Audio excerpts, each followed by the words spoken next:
Foxborough. One by one, the names were rattled off. There were 13 in all. All were deemed worthy of consideration for the Patriots Hall of Fame by the nomination committee, which met at Gillette Stadium on Thursday. Committee members could only scribble 3 names onto their respective ballots. Of that group, 3 will be made finalists. 1 will be voted in by fans and fitted for a red jacket later this year. From the team's perspective, to have that many names worth discussing is a first-world problem. Still, whittling down that group to 3 was a challenge. This year I was able to sit in on the nomination committee meeting and vote for the first time. I'll lay out my choices below, but first, here are some of my takeaways from the discussion. Nominees run the gamut off the baker's dozen considered. 2 were head coaches. 3 were safeties. 2 were defensive linemen. There was a receiver and a dynamite special teamer. 1 was a tight end.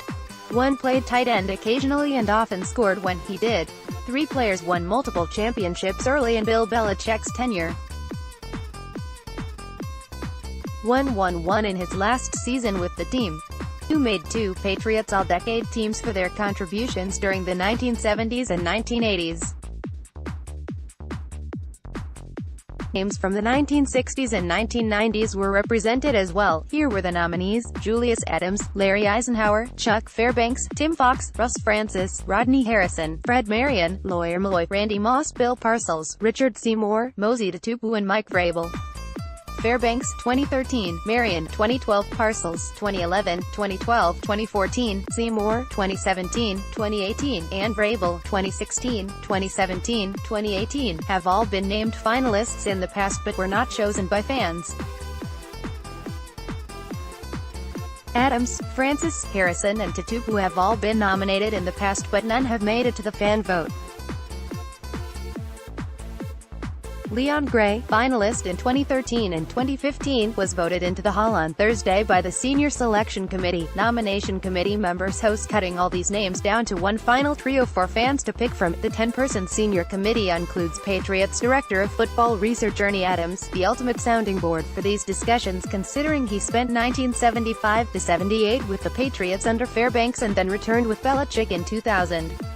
Ron Borges, Boston Herald, Globe, Bill Burt, Lawrence Eagle Tribune, Jim Donaldson, Providence Journal, Mark Farinella, Sun Chronicle, Glenn Farley, Brockton Enterprise, Ron Hobson, Patriot Ledger, Carlo Amelio, Springfield Union News, Paul Perillo, Patriots.com, and Matt Smith, Kraft Sports Productions. Round out the group. Others on the committee this year: Patriots Hall of Famers Andre Tippett and Steve Nelson, Executive Director of the Patriots Hall of Fame Brian Morey, Patriots.com, Fred Kirsch, Play-by-Play man Bob Sochi, Public Address Announcer John Rook, 98.5 The Sports Hub's Mark Capello, Fox 25's Butch Stearns, ESPN's Mike Rice, Boston Sports Journal's Chris Price, The Globe's Jim McBride, The Herald's Kevin Duffy, our guy Tommy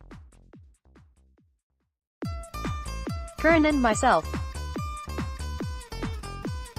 Curran wrote about his votes here last year, focusing in on Parcells. Moss. Is it any surprise that 2 of the nominees who sparked the most spirited discussions Thursday were 2 people who frequently sparked spirited discussions when they were still in the league? The cases for Parcells and Moss both carved out a significant chunk of time during the meeting. It's made clear beforehand that the conversations surrounding individuals nominated are confidential, but I can give you my thoughts on this pair. Parcells absolutely changed the culture in New England. The team may be elsewhere if it wasn't for him, and the Patriots Hall of Fame itself might not exist had he not come in and turned things around when he did. How he left the franchise, though, remains part of his legacy. I think that complicates things enough that it makes him less than a slam dunk candidate, particularly when stacked up against some of the others eligible. Moss was electrifying for 3 seasons in New England.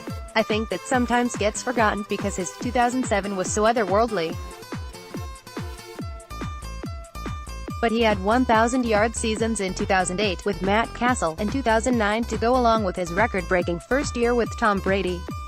With just over 3 years in Foxborough and without a ring to show for his stay, especially when up against other players from the same era who won championships, Moss's candidacy doesn't quite rise to the level of some others this year. In my opinion, my votes: each committee member can vote for 3 names. A first-place vote is worth 5 points, a second-place vote is worth 3, and a third-place vote is worth 1. I voted for Vrabel, Seymour and Harrison. Me, they were the no-doubters among this year's nominees. The only question is who gets in when. Harrison, who has yet to make it through to the fan vote despite being eligible the last few years, had 2 dominant seasons on Super Bowl winning defenses. He was a true eraser, someone teams had to game plan around, and a booster shot of culture for a program that was just starting to solidify even though it already had 1 title under its belt. Seymour very well could be named to the Pro Football Hall of Fame in the very near future. There's a case to be made that he's the best player, among those eligible, to have played under Belichick and not be in the team's Hall of Fame. That will change, and soon. Seymour has been a finalist each of the last 2 years, and I'd expect he'll be back in the same position again this spring. Vrabel, who has been a finalist each of the last 3 years, was my top choice. When I had the opportunity to say my piece on the current Tennessee Titans head coach, I made sure to emphasize that he was, in my opinion, representative of what has made this franchise great for the better part of the last 2 decades. He was Mr. Versatility. In between drives spent rushing and setting an edge, he was a red zone threat as a tight end. He also made legitimate contributions in the kicking game, and, as Jared Mayo has explained to us in the past, he was one of the few linebackers in Belichick's system who could play both on the edge and off the ball effectively. Vrabel was whip-smart, challenging teammates and coaches alike on a regular basis, and he had few peers when it came to performing under pressure. Next Pats podcast, Mayo on the life of an LB under Belichick. For my money, among this year's nominees, Vrabel best embodies the qualities of the type of player that has come to define this dynasty.